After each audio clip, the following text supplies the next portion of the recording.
বাংলাদেশে যেভাবে হিন্দুদের ওপর লাগাতার হামলার ঘটনা হয়ে চলেছে, এবার ত্রিপুরার তরফ থেকে যে সিদ্ধান্ত নেওয়া হয়েছে যে ত্রিপুরার হোটেলে এবার নো বাংলাদেশি পর্যটকদের বয়কট করার সিদ্ধান্ত নেওয়া হয়েছে ত্রিপুরার তরফ থেকে। এই মুহূর্তে সরাসরি আমাদের প্রতিনিধি প্রসেনজিৎ সাহা রয়েছেন আমাদের সঙ্গে। প্রসেনজিৎ, ত্রিপুরার কি পরিস্থিতি?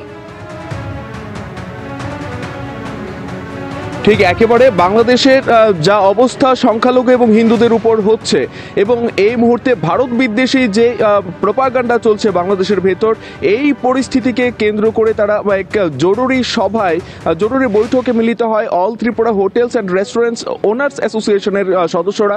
প্রায় 40 জন সেই বৈঠকে উপস্থিত ছিলেন গতকাল, এবং সর্বসম্মতিক্রমে তারা এই সিদ্ধান্ত নেয় যে সাময়িক সময়ের জন্য, যতদিন না পর্যন্ত এই পরিস্থিতি সমাধান হচ্ছে, ততদিন ত্রিপুরার কোনো হোটেল কিংবা রেস্টুরেন্টে বাংলাদেশি পর্যটক কিংবা বাংলাদেশি অতিথিদের জন্য কোনো ধরনের পরিষেবা প্রদান করা হবে না।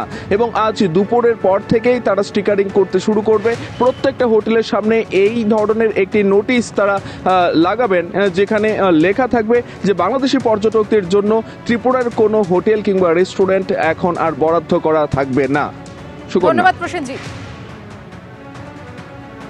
আমি আরো একবার চলে যাব সমীর মিত্রের কাছে। সমীর বাবু, যে ত্রিপুরার তরফ থেকে সিদ্ধান্ত নেওয়া হয়েছে যে ত্রিপুরার হোটেলে বাংলাদেশি পর্যটকদের বয়কট করার সিদ্ধান্ত নিয়েছে তারা, মানে এই যে পরিস্থিতি চলছে বাংলাদেশে, তার জেরে ভারত বাংলাদেশ যে সম্পর্ক, তার উপর তো বড় প্রভাব পড়ছে। নিশ্চয়ই পড়ছে। মানে আমার এই জায়গাটায় কতগুলো থাকে ইম্পর্টেন্ট ইস্যু রয়েছে। একটা হচ্ছে আমাদের এমইএ কি করছেন আমরা জানি না, খালি 3 লাইনের একটি চিঠি তারা পাঠাচ্ছেন, রাইট, লিবার্টি এবং প্রপার্টির এই যে তাদের রক্ষা করার দায়িত্ব বাংলাদেশের।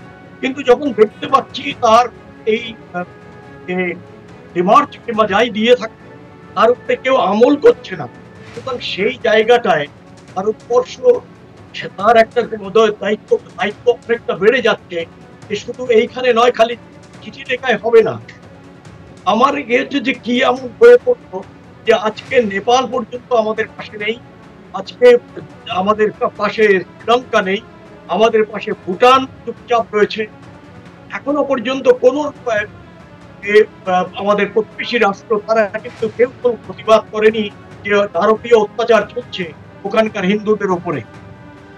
এখন যখন দেখা যাচ্ছে যে এরা এইভাবে করছে, একজন মহান্তের উপরে যাকে ধরে তুলে আনা হয়েছে, যার পিটিশন চার্জ দেওয়া হয়েছে, তার হয়েছে একটা তাকে আজকে আইসিইউতে ভর্তি হতে হয়েছে। এটা কি কোনো গণতন্ত্র? এটা কি কোনো মানুষের কাজ?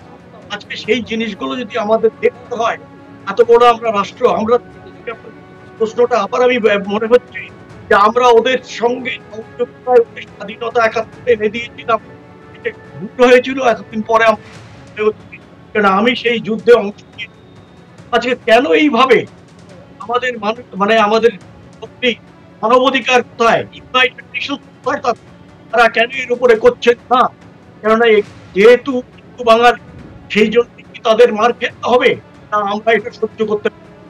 আমরা যারা এই দেশের নাগরিক, আমরা রাষ্ট্রের কাছে যে আমাদের যারা ওখানে রয়েছেন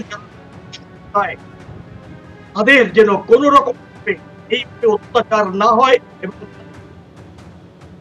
ধন্যবাদ সমীর বাবু।